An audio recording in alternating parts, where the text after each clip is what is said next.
Здравствуйте, уважаемые гости! В этом году мы отмечаем сразу несколько знаменательных дат. Во-первых, в этом году исполняется 25 лет со дня образования Республики Хакасия.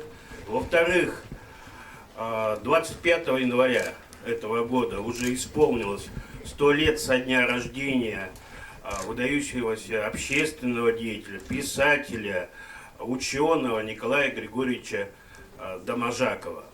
И постановлением правительства Республики Хакасия 2016 год был объявлен годом Николая Григорьевича Доможакова в сфере культуры. Кроме того, в этом же году исполняется 130 лет со дня рождения общественного деятеля, этнографа Степана Дмитриевича Майнагашева. 110 лет со дня рождения одного из первых хакасских художников Григория Алексеевича Откнина. И 90 лет со дня рождения профессора, доктора исторических наук, археолога Якова Ивановича Сунчугашева. Всех их объединяет то, что они родились в небольших хакасских алах на территории нашей Хакасии. И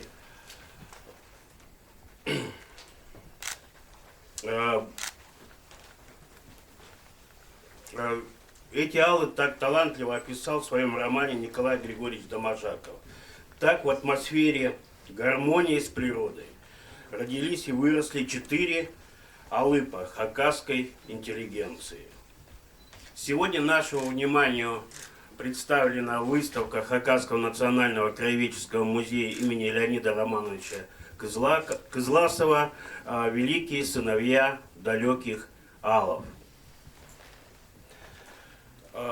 Хакасский национальный краеведческий музей является хранителем истории, и данной выставкой показывает огромный вклад этих людей в развитие науки и культуры Хакасии. Хакасские алы. Здесь природа не знает тебя, человек. Спит медведем, доходит тайменем в светлых струях стремительных рек. Композицию «Песня степи» исполняет ученик детской музыкальной школы Александр Трояков.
В отношении тех людей, замечательных людей, которым посвящена наша выставка, применительно слово «первые».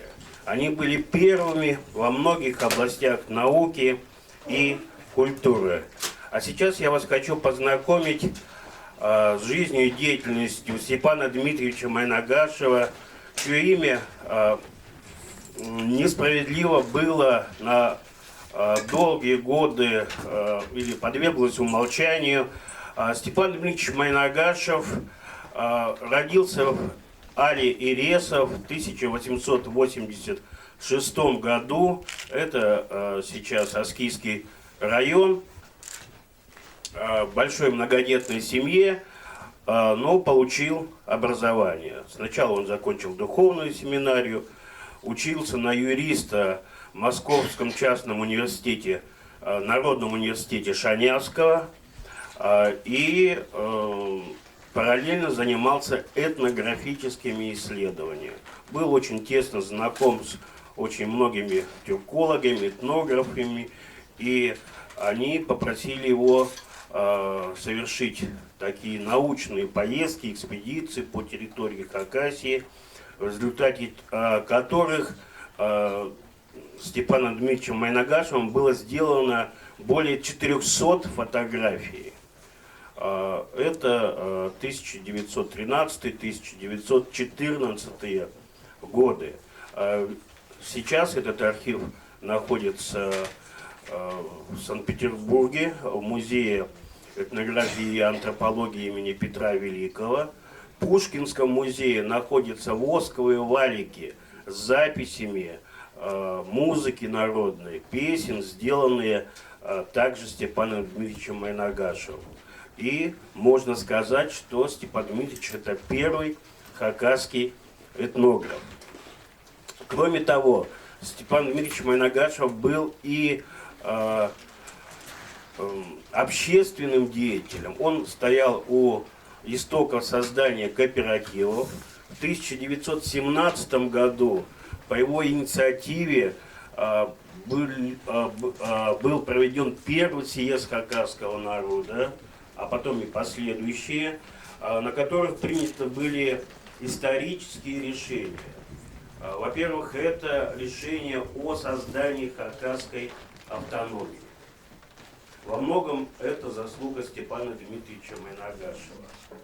Ну и, к сожалению, Степан Дмитриевич Майнагашев ушел из жизни молодым. В 1920 году он был расстрелян в Минусинске как контрреволюционер. И многие ученые, соболезную о его безвременной кончине, говорили о том, как много потеряла наука в его лице.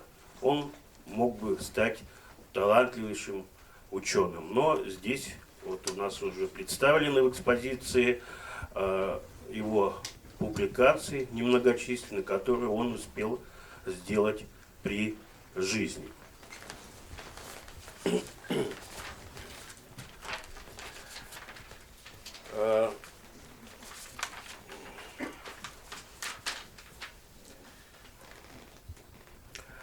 Здесь же представлены у нас фотографии, сделанные Степаном Дмитриевичем Майнагашевым во время его экспедиции.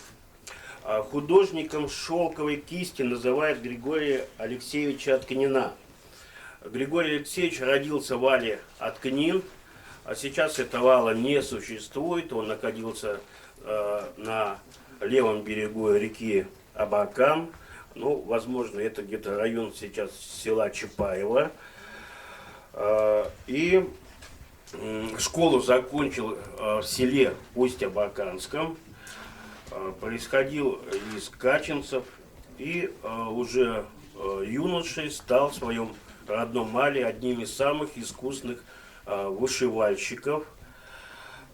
И в годы учебы, а учился он в разных вузах, и в Омске на мелиоратора, но вскоре его направили в город Ленинград, в Академию художеств, которую он закончил в 1938 году.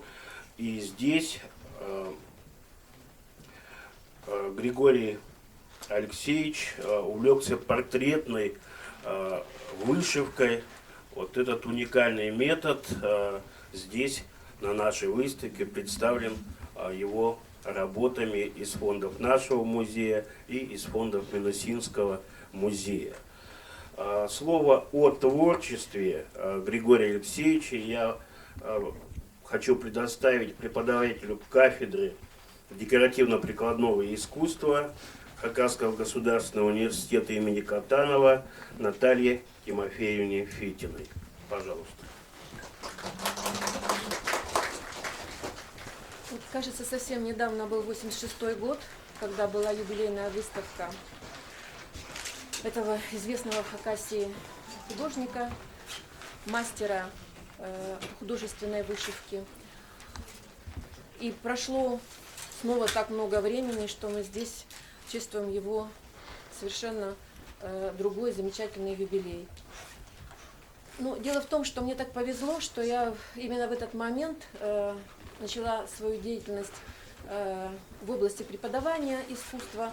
И, естественно, мы ходили на эти выставки. Я попала как раз на эту выставку.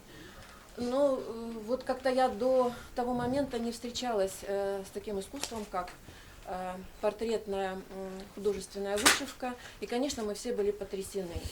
Самый известный портрет – это, конечно, портрет Мартьянова, который мы воспринимали как данность, как будто это всегда было, но на самом деле портрет выполнен был специально для музея его имени, Мартьяновского музея. И, конечно, он самый знаковый, и самый почитаемый, и самый известный из всех портретов. Ну, вот как-то никогда ни в каких выставках с той поры, с 86-го года, у нас не было представлено творчество художника Григория Алексеевича. Но что хочется сказать, что вообще о том, как его увлечение хакасской вышивкой переросло в увлечение портретной вышивкой. Но все это очень просто. Ведь он учился в Ленинграде, естественно, бывал и в Русском музее, и бывал в Зимнем дворце в Эрмитаже. И, конечно, он видел образцы этой вышивки. И я думаю, что это наверняка и были образцы китайской вышивки, корейской вышивки. И, конечно, эта мысль, видимо, ему пришла именно в пору обучения в Академии имени Репина. А что касается вообще художественной вышивки, то она это искусство очень древнее. Некоторые исследователи указывают до 4000 лет ее, вот как бы начало этой вышивки. И самое большое развитие она получила, художественная вышивка, в Корее, Китае, ну то есть вот в восточных странах. И до сих пор мастерицы корейские и китайские занимаются этой вышивкой, есть целые школы и институты вышивки. Для каждой картины такой вышивки отдельно окрашиваются нити. Оттенков до 1500 в каждой картине может быть. И мастерицы, те, которые вот из поколения в поколение, у которых передавалось это мастерство, они умеют разделять шелковую нить на 48 частей. Представляете, какие оттенки могут быть у таких вышивок в их картинах. Вышивки всегда выполнялись шелковой нитью, так же, как и у Григория Алексеевича. Почему шелковой нитью? Потому что шелковая нитка имеет 8 граней. И когда мастер прокладывает, вышивает этой шелковой ниточкой, то, естественно, каждая грань играет своей краской, и в самой ниточке имеются еще многочисленные оттенки. И еще раз хочу повториться, что, конечно, такой мастер и при таком увлечении не мог, видя вот такие вышивки эти восточные, не мог этим не увлечься. Конечно, в вышивках Григория Алексеевича мы здесь видим, они более графичные, но тем не менее, они, особенно портрет Мартьянова, они настолько выполнены художественно и качественно, ведь это портрет, это не просто пейзаж или какой-то орнамент, это портрет, и это ну, как бы требует еще большего мастерства, чем все остальное в художественной вышивке. Поэтому, конечно, я очень рада, что вот я снова увидела эти работы, и вот хочется, конечно, и почаще это видеть, и вот благодарна очень нашему музею, что такая выставка состоялась, потому что вот многие сыны хакасского народа талантливые, они работали вне Хакасии, к сожалению. И поэтому, наверное, вот, ну как-то мы не очень часто обращаемся к их трудам и к их творчеству. Спасибо.